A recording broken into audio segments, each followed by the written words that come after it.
you do realize, Pete, a lot of black people feel like Democrats have kept no promises since they've been in office. Really? Yes. Reverend Al has said that a million times. Remember that scene in Animal House when they go to the roadhouse late at night? One frat boy goes, "Otis, he loves us." That's the mind of the white liberals. Black people love us. They really think that. It's hilarious. Obviously, no one in the administration is watching the Reverend Al on MSNBC. Here's Sharpton just yesterday. Watch this. They're losing people of color because they really don't get the people of color's life. If you are living in a city, in a neighborhood that is inundated with crime, and you act like that is not an issue, you've already lost me. That is an issue. Yes, we must deal with policing. I've been out front of that.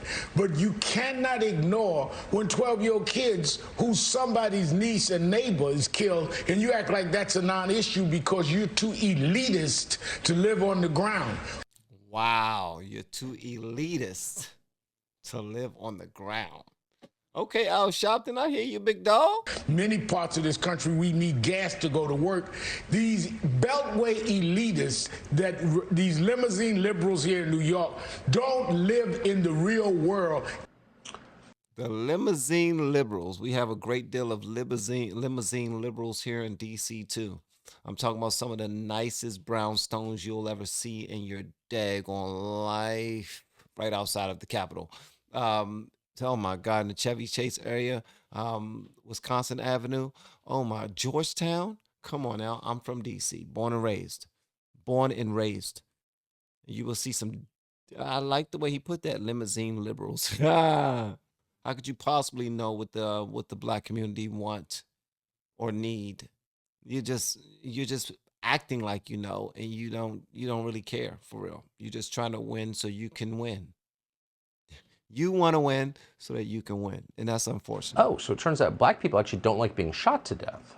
Oh, thanks, Reverend Al. Actually telling the truth for once. Candace Owens is the founder of Blexit. She's been saying something like this for a long time. Has been attacked for it. She joins us tonight. This, you don't want to overinterpret Al Sharpton on MSNBC, but he's been a pretty faithful water carrier for whatever Democratic administration's in power.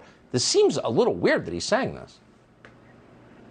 Certainly, and there's a lot going on here. First and foremost, Pete Buttigieg acting shocked. I completely disregard him all the time. He took a longer maternity leave than I did. I don't take him seriously at all.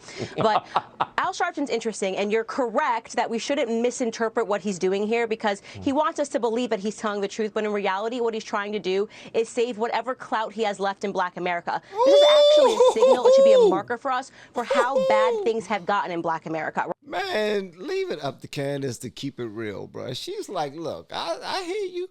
It seems like you're going against the liberals, but you're not.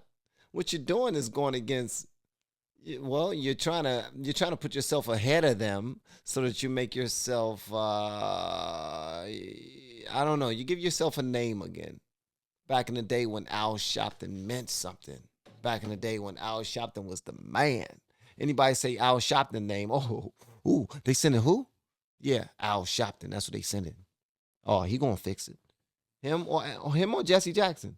But my money's on Al Sharpton. He gonna fix it. Yeah, he got it. He about to bring some money to D.C., especially when we have Mayor Marion Barry in D.C. Yeah, we looked up to these to certain black politicians and reverends or politicians, people who to us, to the black community, to the hood, were politicians and could make things happen. We looked up to Al Sharpton. But Candace Owens is saying, nah, bro, we see you. You playing chess. This ain't about Black America. This ain't about what they're lacking or what they need. This is about your needs and your desires at this moment. And you're trying to put yourself in a better position. And you're using white liberals to pivot. That's what you're doing. Please tell me that's not what you're doing. Please tell me that's not what you're doing.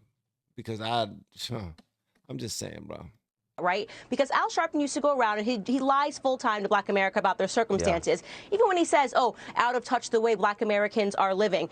You too, Al Sharpton. Yeah, you live in a $2.1 million penthouse in the Upper East Side, and that's just one of your homes. Wow. Really, Al? Congratulations, brother. You are doing the daggone thing, brother. But they saying you stunting on Black America. You ain't giving them back, bro. Can't we still live nice though?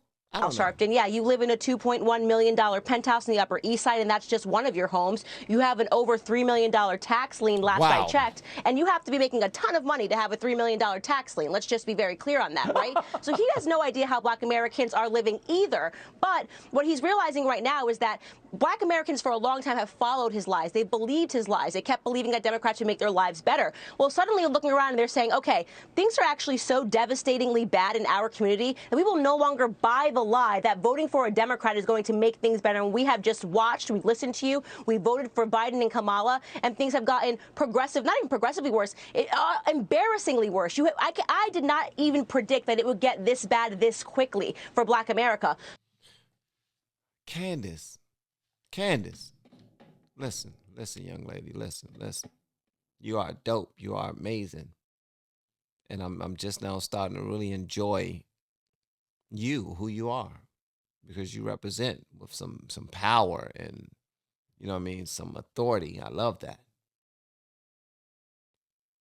Take it easy though. Just a little bit. They're like, take it easy for what?